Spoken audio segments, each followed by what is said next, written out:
Hello, and thank you so much for watching this Social Pulse Summit session. If you're spending time on Instagram marketing your business, you need to know what's working. You also need to know what's not working. I'm going to assume for this session that you know your goals for using Instagram and that you've joined because you want to learn or refresh yourself on the data that's going to help you measure how well you're achieving those goals. Data from Instagram Insights gives you the information you need to keep on improving your social media marketing. It's going to guide you to make the right decisions. My name is Luann Wise. I'm a UK-based marketer. I've been running social media accounts for my own business, other businesses, and also teaching others how to manage their accounts for over 15 years for other platforms before Instagram actually launched in 2010. As well as running a marketing consultancy business, I'm a course instructor for LinkedIn, an accredited lead blueprint trainer for Facebook and Instagram, and I'm also author of an award-winning book called Relax, It's Only Social Media. Today, I'm really excited. I'm going to be talking about 5 ways to use Instagram Insights to improve your social media marketing. But first, I just want to check the basics. It never hurts to take that step back. You need to use Instagram Insights. You need to have a business or a creator account. It's just a few taps to convert a personal profile to a business account in the settings. So you go to the settings. I call it the burger menu, the 3 lines top right.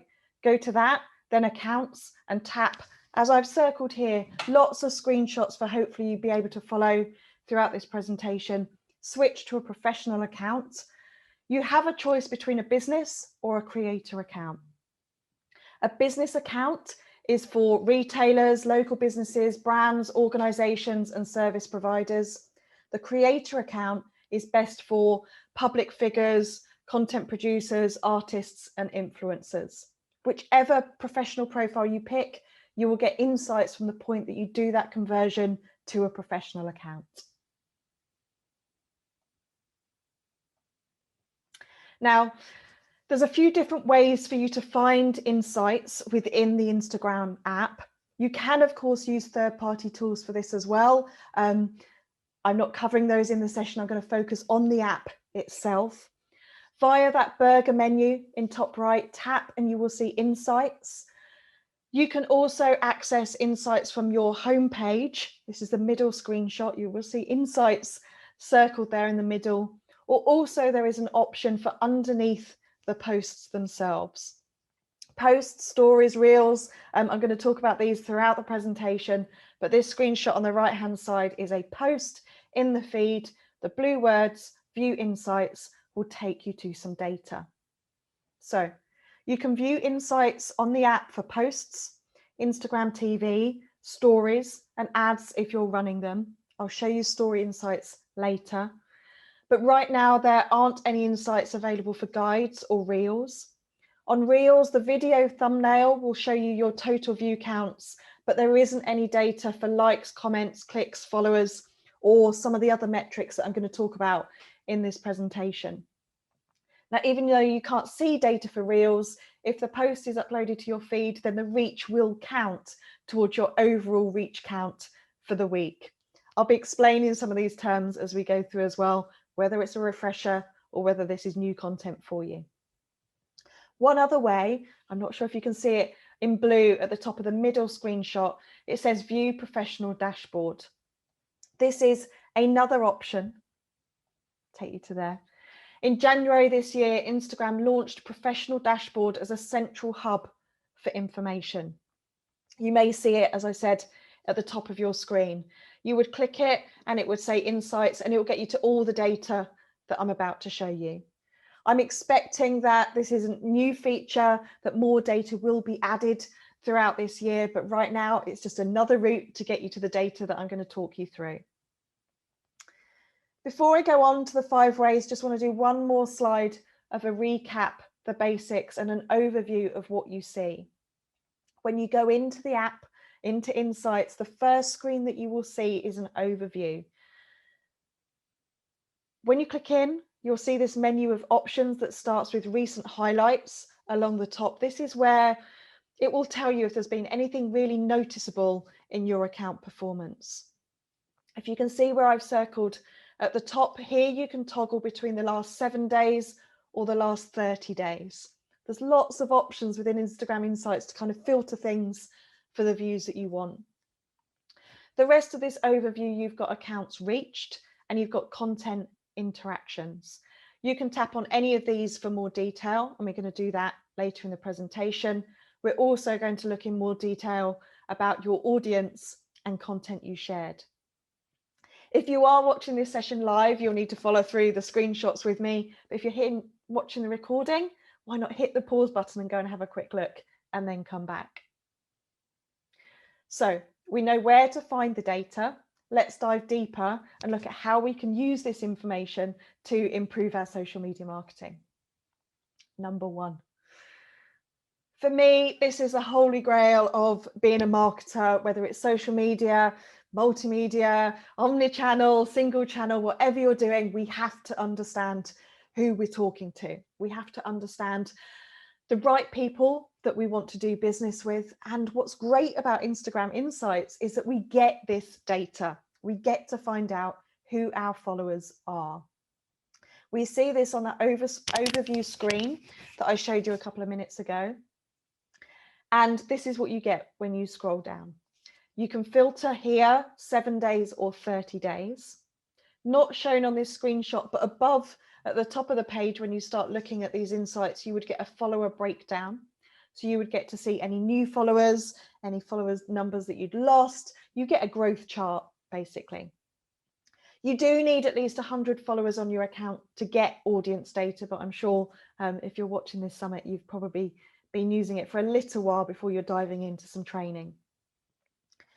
Location is really useful. Above age, you can't see it on this screenshot, but you would get some location data so that you can see where your followers are from by country and by city. You will get age, which is shown on here. You get the total overall age breakdowns, but you can also break down the age ranges by male and female. And at the bottom, you get an overall gender summary of male and female split.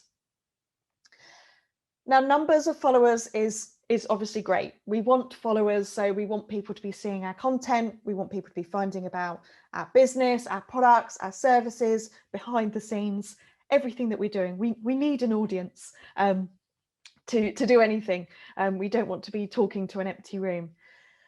But very often people within your organization, people that you talk to, may just be asking you about the number of followers.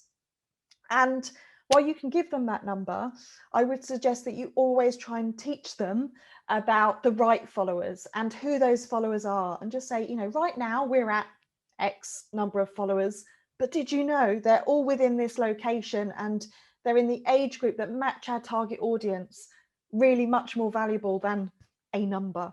So we might need to teach our colleagues about that and prove that we are reaching the right people. If we're not reaching the right people, if this audience data doesn't match with the people that you would like to be in your audience, then you may need to make some tweaks. And this is really important before we move on to anything else, that you need to have that right audience. It might be that you need to review your activity, your content. Maybe your images don't match your target audience. They can't see their fit with your products and services. Maybe you need to use different hashtags so that you get found by the right people and not perhaps the people that are finding your content right now.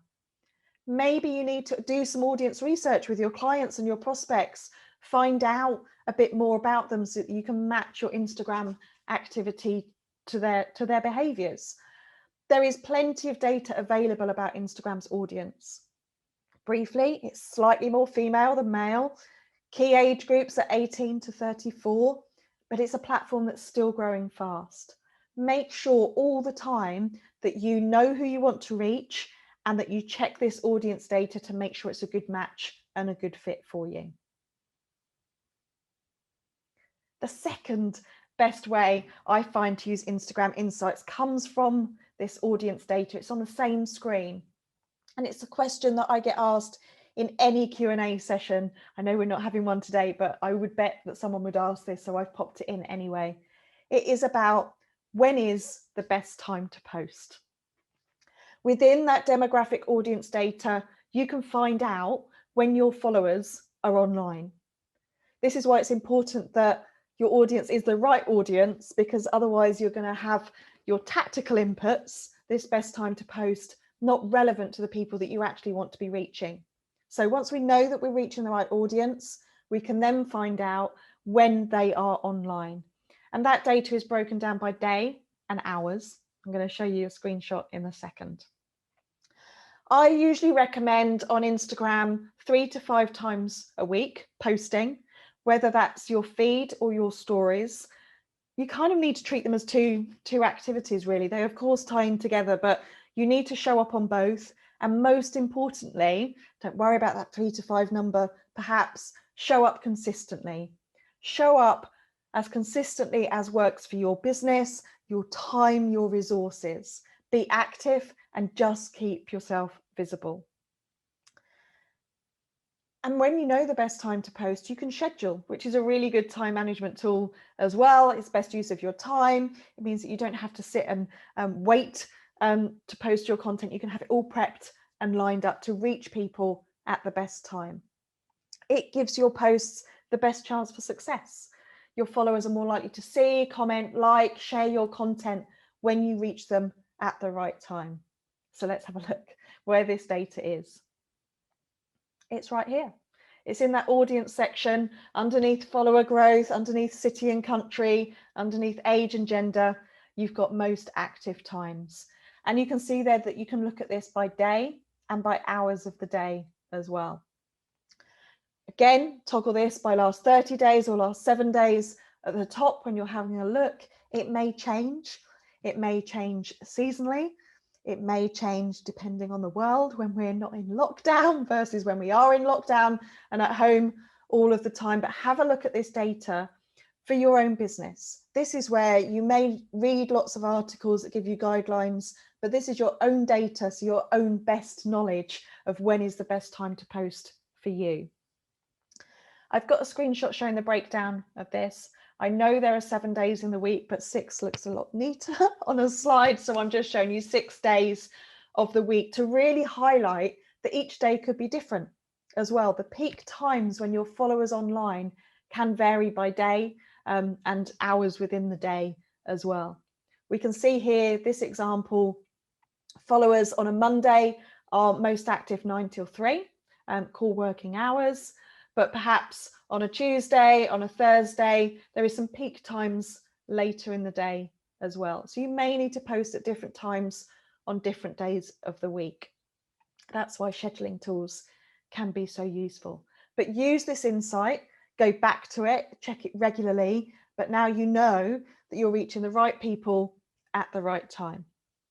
So now it's number 3, it's about content. We know that Instagram is visual, it's visual content. That's why people love it. You don't need to be a professional photographer or a professional artist to capture and humanize your business and to post on Instagram. It's images, it's videos, it can be graphics, it can be words, it can be text. Creating content, I think, is fun, but finding out what people like most is better. I like the data behind things. I like what it tells me, and I like that often it can surprise me. But I like that it's where the answers are. You know, sometimes there's gut feel about your content, what people will like, what they won't, but really answers are in data.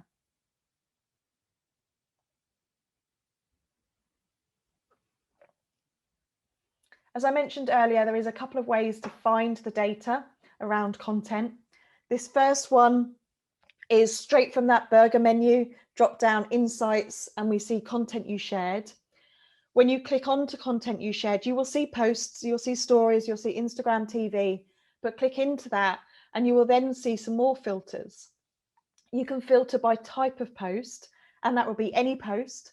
It could be just photos, just videos, or it could be your carousel posts as well, when there's more than one image that people can look through.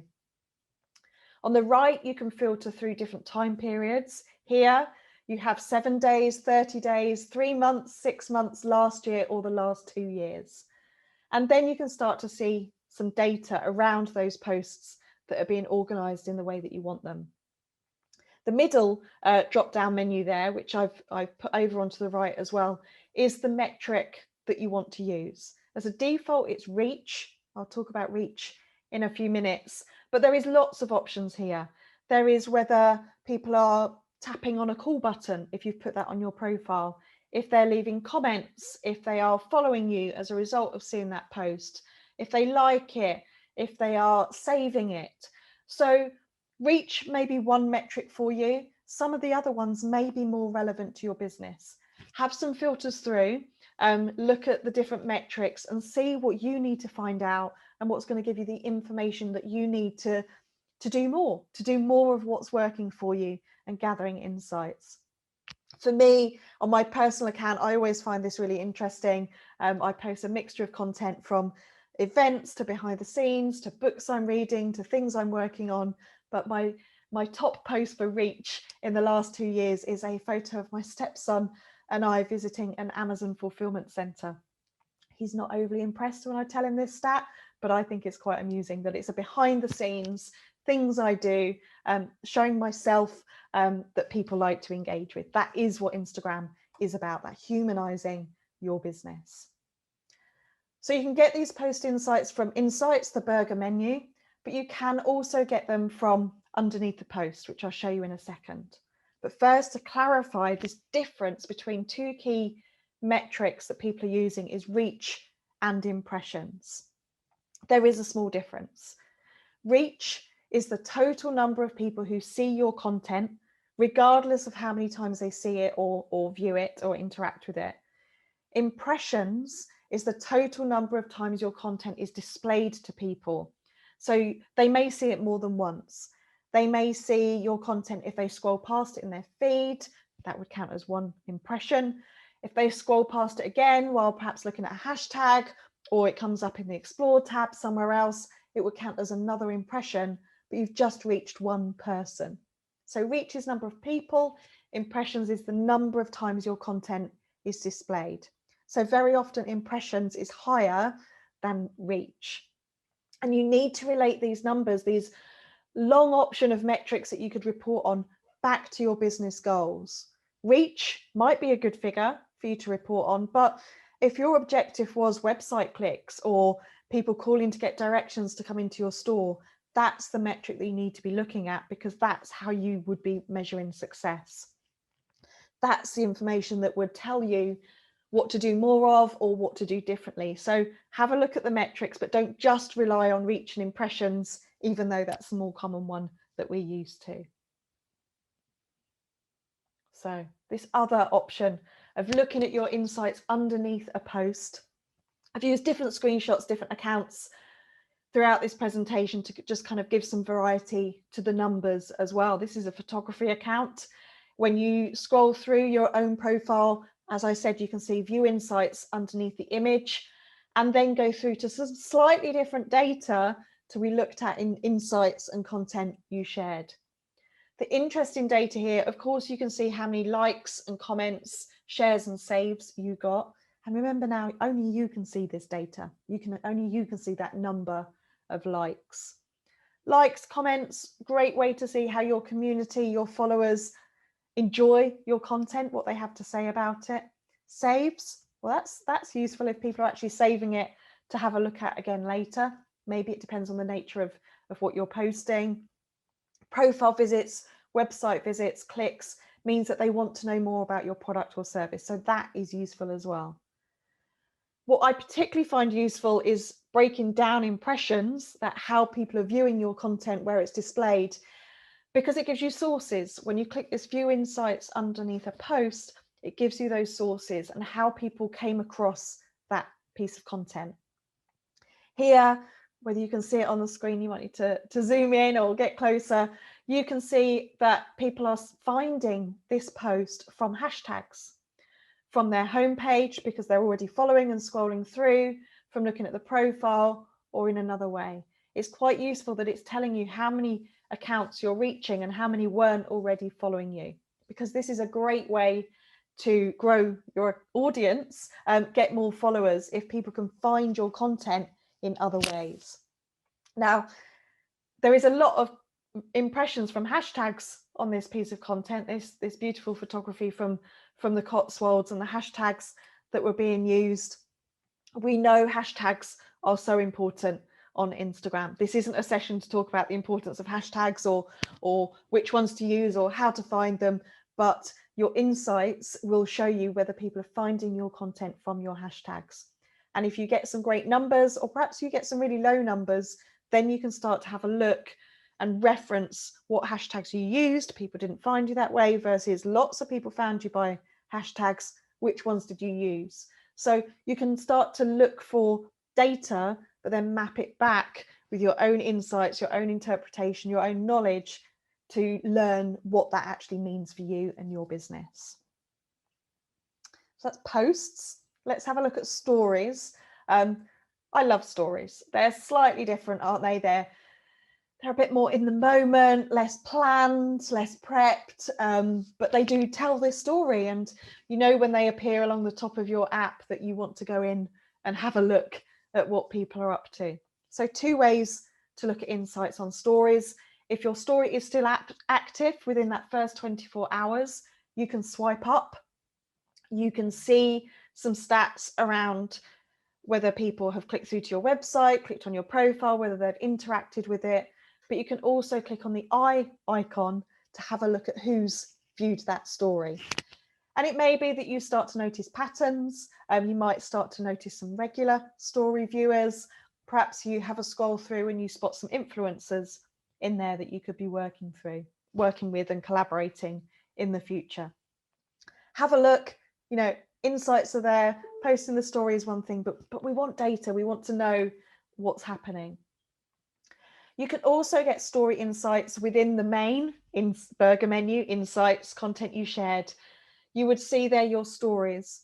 And here you can get data for yesterday, if the story is finished within the last 24 hours, the last 7 days, 14 days, or 30 days. You won't get stories data after 30 days within the app.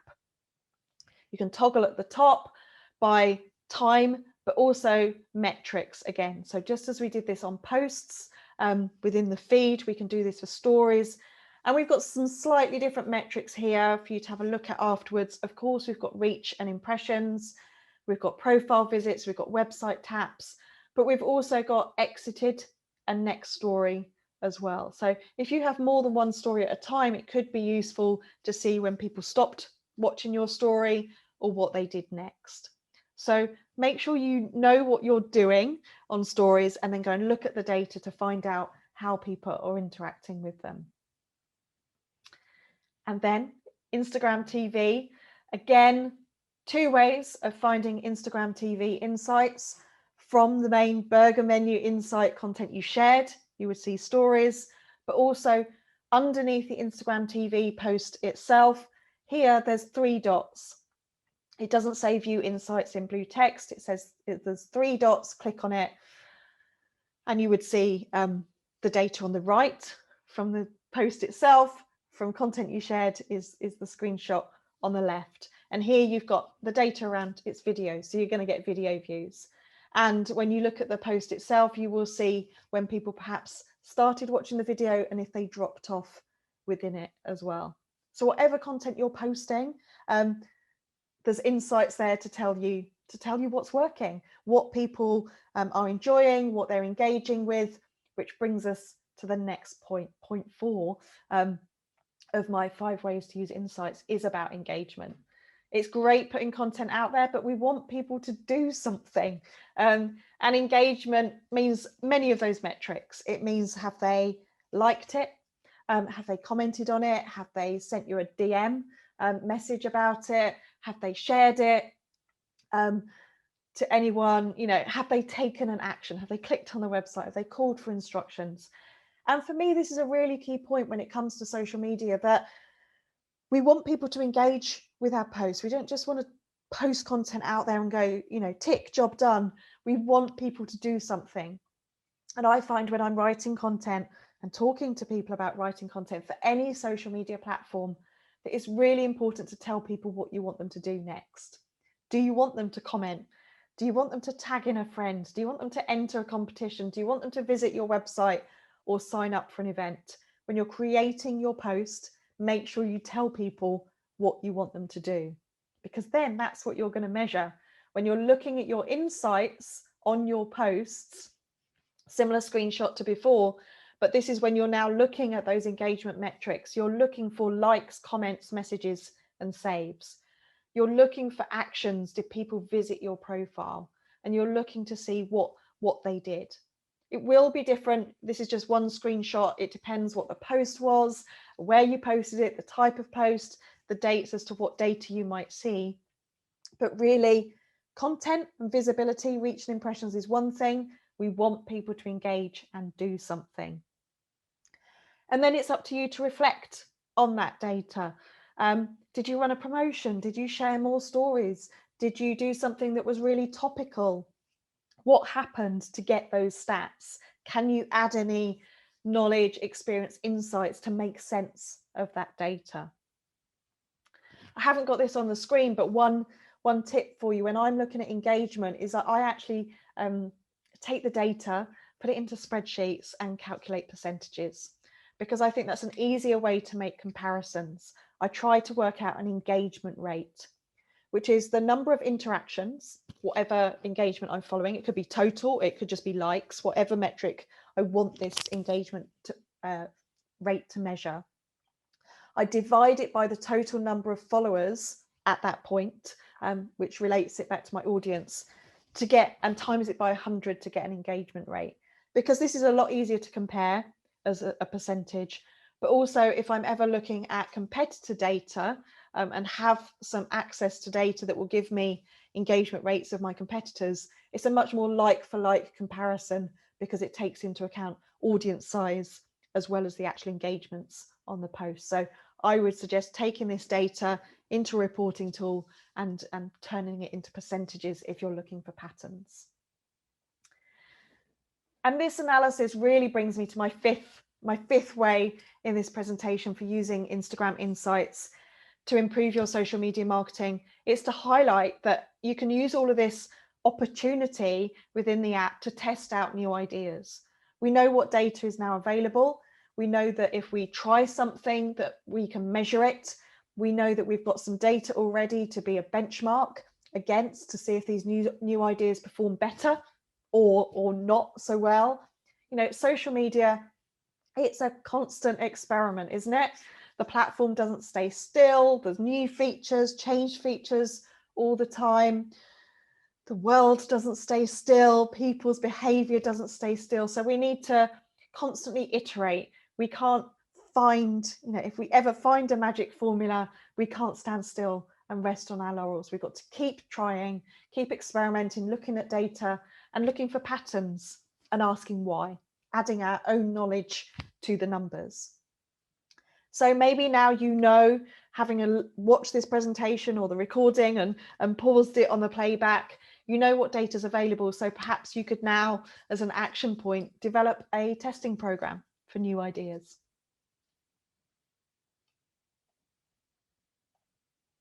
So to wrap up,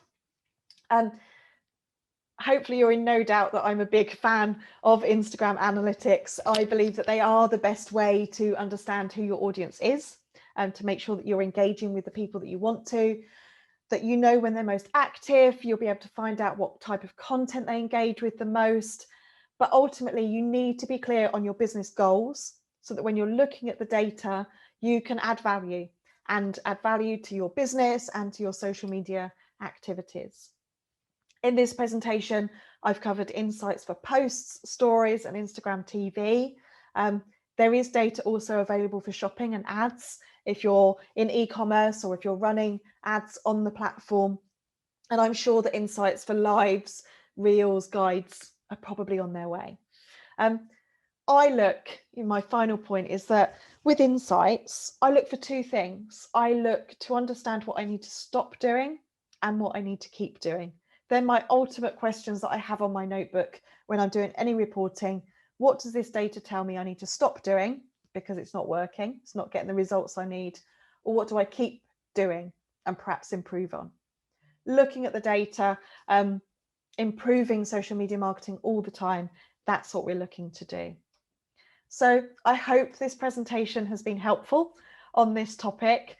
Use everything you learn in this summit to keep on improving, keep learning, and we're always all learning all the time. Good luck. Here's my details. I'd love to hear from you. If you have any questions, please feel free to message me. You can find me on LinkedIn, Twitter, Facebook, and of course, Instagram. Search my name. It's unusual, so it's usually easy to find with the handle @LuanneWise. And take care.